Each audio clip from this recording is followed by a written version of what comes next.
ಹಳೆಯ ಚಿನ್ನದ ಒಡವೆನ ಅಧಿಕ ಬೆಲೆಗೆ ಮಾರಬೇಕೆ? ಅಂದ್ರೆ ಆಟಿಕಾಗೆ ಕಾಲ್ ಮಾಡಿ 8880 ಅಟ್ಟಿಕಾ ಗೋಲ್ಡ್ ಕಂಪನಿ.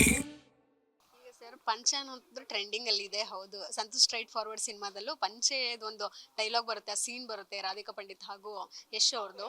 ಅಲ್ಲಿ ಕಾಮಿಕ್ ಆಗಿ ತಗೊಂಡಿದ್ದಾರೆ.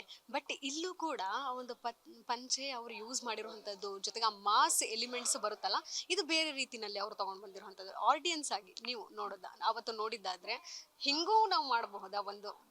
ಒಂದು ಡ್ರೆಸ್ಸಿಂಗ್ ಸ್ಟೈಲ್ ಇರಬಹುದು, ಯಶ್ ಅವರು ಅದನ್ನ ಎತ್ತಿ ಹಿಡಿತಾರಲ್ವಾ, ಅದು ಬೇರೆ ಲೆವೆಲ್. ಅದಕ್ಕೆ ಈಗ ಸೋಷಿಯಲ್ ಮೀಡಿಯಾದಲ್ಲಿ ಟ್ರೆಂಡಿಂಗ್ ಆಗ್ತಾ ಇದೆ. ಸಂತೋಷ್ ಸ್ಟ್ರೈಟ್ ಫಾರ್ವರ್ಡ್ ಡೈಲಾಗ್ ತಗೊಂಡು ಈ ಕಡೆ ಟಾಕ್ಸಿಕ್ ಕನೆಕ್ಟ್ ಮಾಡ್ತಾ ಇದ್ದಾರೆ. ಇಲ್ಲ, ಅದು ಕೆಲವೊಂದೆಲ್ಲ ಯಶ್ ಸರ್ದು ಎಕ್ಸ್ಟ್ರಾರ್ನರಿ ಕ್ರಿಯೇಟಿವ್.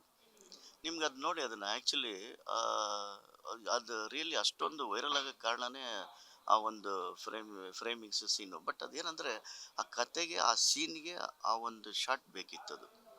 ಆ ಸೀನ್ಗೆ ಆ ಶಾಟ್ ಬೇಕಿತ್ತಂದಾಗ ಅದನ್ನು ಅವರು ಇಂಪ್ರೂವೈಸ್ ಮಾಡಿದ್ದಾರೆ. ತುಂಬ ಚೆನ್ನಾಗಿದೆ ಅದನ್ನು. ಯಾಕಂದರೆ ಎಲ್ಲರೂ ನೋಡಿದವರೆಲ್ಲ ಒಂಥರ ಸ್ಪೆಷಲ್ ಏನೋ ಟ್ರೀಟ್ ಮಾಡ್ದಂಗೆ ಇದೆ, ಚೆನ್ನಾಗಿದೆ ಅಂತ ಅನಿಸುತ್ತೆ.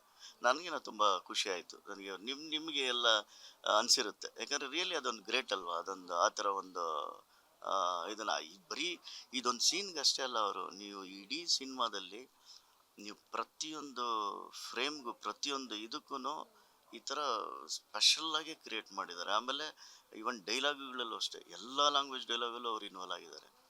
ಆಮೇಲೆ ಇದರಲ್ಲಿ ನಮ್ಮ ಡೈರೆಕ್ಟ್ರ್ ಜೊತೆ, DOP ಜೊತೆ, ಎಂಟೈರ್ ನಮ್ಮ ಟೆಕ್ನಿಕಲ್ ಕ್ರೂ ಜೊತೆ ಈಚ್ ಆ್ಯಂಡ್ ಎವ್ರಿಥಿಂಗ್, ಒಂದು ಪ್ರಾಪ್ಸ್, ನೀವು ಒಂದು ಟೇಬಲ್ ಮೇಲೆ ಇಡೋ ಒಂದು ವೈನ್ ಬಾಟಲಿಂದ ಹಿಡಿದು, ಆ ಪೆಗ್ ಬಾಟಲಿಂದ ಹಿಡಿದು ಈಚ್ ಆ್ಯಂಡ್ ಎವ್ರಿಥಿಂಗ್ ಅವ್ರು ನೋಡಿನೇ ಓಕೆ ಮಾಡ್ತಾರೆ. ಅಂದರೆ ಅವರೇ ಒಂದು ಫೈನಲ್ ಮಾಡ್ತಾಯಿದ್ರು. ಇಲ್ಲ, ಇದಕ್ಕೆ ಹಿಂಗಿದ್ರೆ ಚೆನ್ನಾಗಿರುತ್ತೆ ಅನ್ನೋ ನಮ್ಮ ಹತ್ರ ಡಿಸ್ಕಷನ್ ಮಾಡೋದು.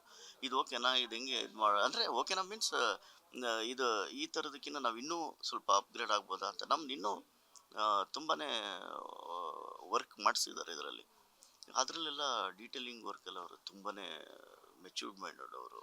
ಯಾಕೆಂದರೆ ಅದರಿಂದ ಈ ಥರ ಸೀನ್ಗಳು ಸಾಕಷ್ಟು ಕ್ರಿಯೇಟ್ ಆಗಿದೆ ಅದರಲ್ಲಿ. ರಾಧಿಕಾ ಪಂಡಿತ್ ಅವ್ರು ಏನಾದರೂ ಇದ್ರ ಬಗ್ಗೆ ನಿಮ್ಮ ಜೊತೆ ಮಾತಾಡಿದ್ರಾ? ಹೇಗೆ ನಿಮ್ಮ ಕೆಲಸದ ಬಗ್ಗೆ ಅವ್ರಿಗೆ ಎಷ್ಟು ಈಗ ಖುಷಿ ಇದೆ? ಯಾಕಂದ್ರೆ ಹಿಂದೆ ಕೂಡ ಕೆಲಸ ಮಾಡಿದ್ದೀರಾ, ಬಟ್ ಈ ಒಂದು ಕೆಲಸಕ್ಕೆ ಅವ್ರು ಎಷ್ಟು ಖುಷಿಯಾಗಿದ್ದಾರೆ ನಿಮ್ಮ ಮೇಲೆ? ರಾಧಿಕಾ ಮ್ಯಾಮ್ ಸೆಟ್ಟಿಗೆ ಬರ್ತಾಯಿದ್ರು, ಶೂಟ್ ಇದ್ದಾಗ ಬರ್ತಾಯಿದ್ರು, ವರ್ಕ್ ನಡೆಯೋ ಪೀರಿಯಡಲ್ಲಿ ಬರ್ತಾ ಇರಲಿಲ್ಲ. ನನಗೆ ರಾಧಿಕಾ ಮ್ಯಾಮ್ ಎಲ್ಲ ತುಂಬ ಹಳೆಯ ಪರಿಚಯ. ನಮ್ಗೆ ಹಳೆಯ ಪರಿಚಯ ಅಂದರೆ ನಮ್ಮ ಏರಿಯಾದಲ್ಲಿ ಅವ್ರು ಇದ್ದಿದ್ದು. ಅಲ್ಲಿಂದ ನಮ್ಮ ಮನೆಗೂ ಅವ್ರ ಮನೆಗೂ ಜಸ್ಟ್ ಒಂದು 5-6 ರೋಡ್ ಅಷ್ಟೇ. ನಾವೆಲ್ಲ ಅವ್ರನ್ನ ಚಿಕ್ಕ ಹುಡುಗಿಯಿಂದನೇ ನೋಡಿದ್ದೀವಿ ಅವ್ರನ್ನ. ಅವರೆಲ್ಲ ಡೌನ್ ಟು ಅರ್ತ್ ಅವ್ರು. ಯಾಕಂದರೆ ನಾನು ಇದಕ್ಕೆ ಮುಂಚೆ ಸುಮಾರು ಕೃಷ್ಣನ್ ಲವ್ ಸ್ಟೋರಿ ಮತ್ತು ದಿಲ್ವಾಲ ಸುಮಾರು ಈ ಥರದ್ದು, ಆಮೇಲೆ ಹುಡುಗರು, ಅವರು ಮಾಡಿರೋ ಹೀರೋಯಿನ್ ಸಿನಿಮಾಗಳು ಸಾಕಷ್ಟು ಮಾಡಿದ್ದೀನಿ. ಅವರೆಲ್ಲ ಒಂಥರ ಫ್ರೆಂಡ್ಲಿ ಕ್ಯಾರೆಕ್ಟರ್ ಅವತ್ತಿಂದನೂ ಅಷ್ಟೇ.